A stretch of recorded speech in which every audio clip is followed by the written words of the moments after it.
Assalamualaikum warahmatullahi wabarakatuh. Alhamdulillahi wahda, wassalatu wassalamu ala maula nabiyya ba'dah.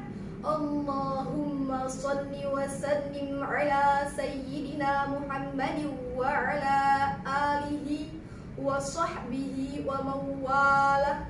Wala hawla wala quwwata illa billah. Amma ba'd.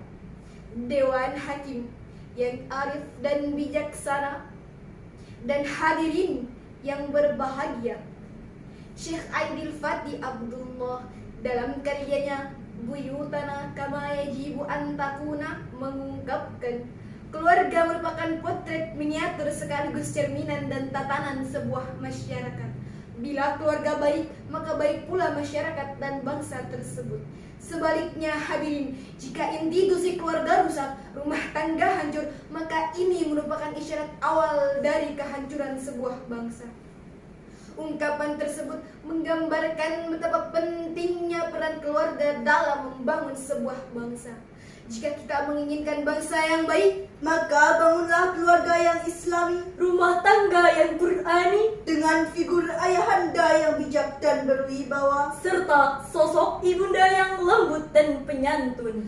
Namun seiring perkembangan zaman, keluarga tidak lagi dibangun atas dasar cinta dan iman, melainkan atas dasar nafsu dan kepalsuan. Rumah tangga yang diharapkan menjadi madrasatul ula justru menjadi tempat persinggahan semata. Databox.kadata.co.id melaporkan bahwasannya jumlah kasus perceraian di Indonesia tahun 2022 meningkat sebanyak 15,31%, yang tadinya berjumlah 447.743 menjadi 516.334 kasus. Oleh sebab itu, tidak mustahil rumah tangga yang seperti ini akan melahirkan generasi perampok, penjilat, para koruptor, serta sampah masyarakat yang pada akhirnya akan meruntuhkan istana bangsa. Prihatin kami atas dasar tersebut, tergugah hati kami untuk menyampaikan syarahan yang berjudul Peran Pendidikan Agama dalam Keluarga Terhadap Anak menurut Perspektif Al-Quran. Dengan landasan firman Allah, Quran Surah An-Nisa ayat 9 sebagai berikut. A'udzu billahi minasy syaithanir rajim. Bismillahirrahmanirrahim. Wal yakhshal ladzina law taraku min khalfihim dhurriyyatan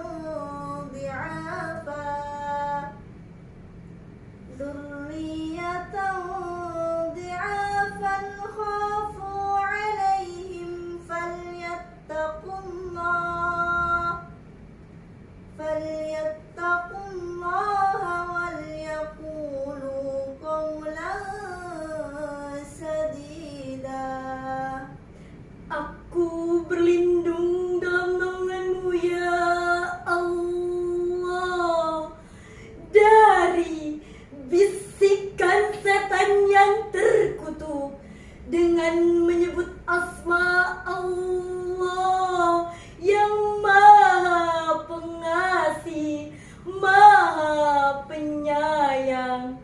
Dan hendaklah takut kepada Allah orang yang seandainya meninggalkan di belakang mereka anak-anak yang lemah, yang mereka khawatir terhadap kesejahteraan mereka. Oleh sebab itu, hendaklah mereka bertakwa kepada Allah, dan hendaklah mereka mengucapkan perkataan yang benar. Hadirin yang berbahagia, menurut Imam At-Tabari dalam tafsir Jami'ul Bayan Fakhruddin Ar-Razi dalam tafsir Al-Kabir serta mayoritas pakar tafsir lainnya mengatakan ayat ini ditunjukkan kepada orang tua yang telah lanjut usia, sakit-sakitan, serta memiliki tanda-tanda kematian. Namun, menurut Muhammad Sayyid Tantawi dalam tafsir Al-Wasit, ayat ini merupakan peringatan kepada semua orang untuk khawatir, cemas, dan takut meninggalkan generasi yang lemah. Lebih lanjutnya, pakar tafsir Indonesia berdarah Arab Muhammad Quraisy mengatakan bahwa kata di'afan bermakna lemah harta.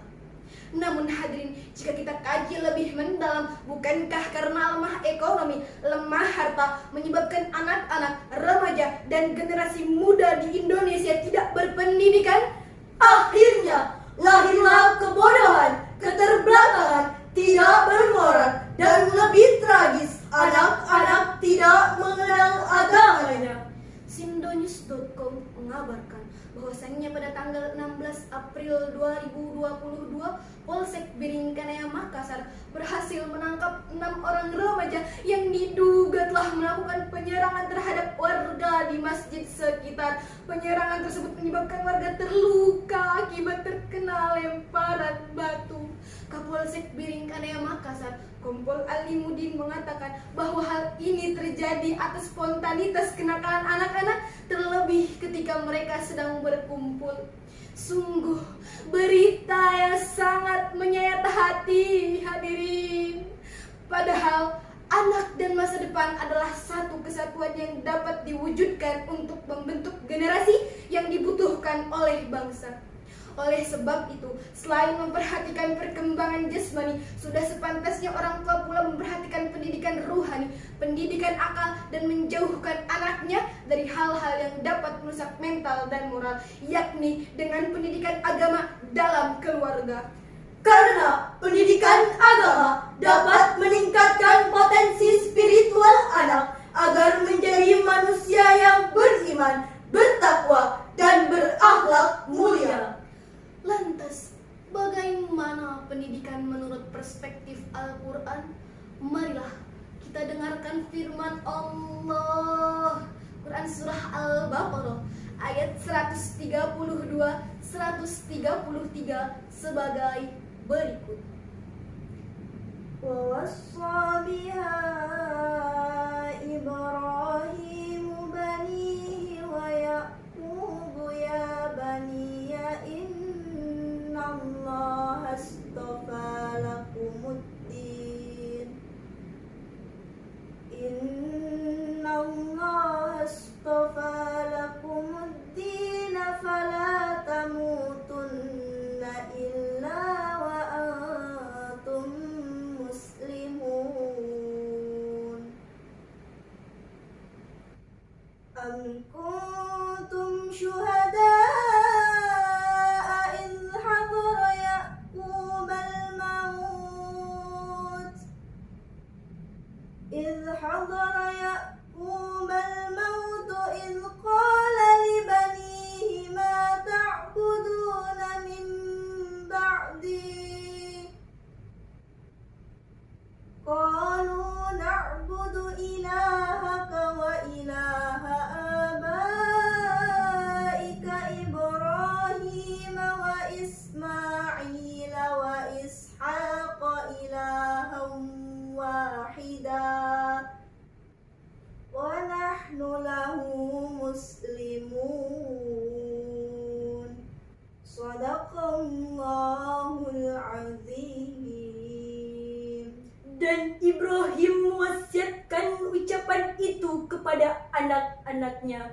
Kemudian pula Yakub, wahai anak-anakku, sesungguhnya Allah telah memilih agama ini untukmu, maka janganlah kamu mati kecuali dalam keadaan muslim. Apakah kamu menjadi saksi saat maut menjemput Yakub? Ketika dia berkata kepada anak-anaknya, apa yang kau sembah sepeninggalku? Mereka menjawab, kami akan menyembah Tuhanmu dan Tuhan nenek moyangmu, yaitu Ibrahim, Ismail, dan Ishak, yaitu Tuhan yang Maha Esa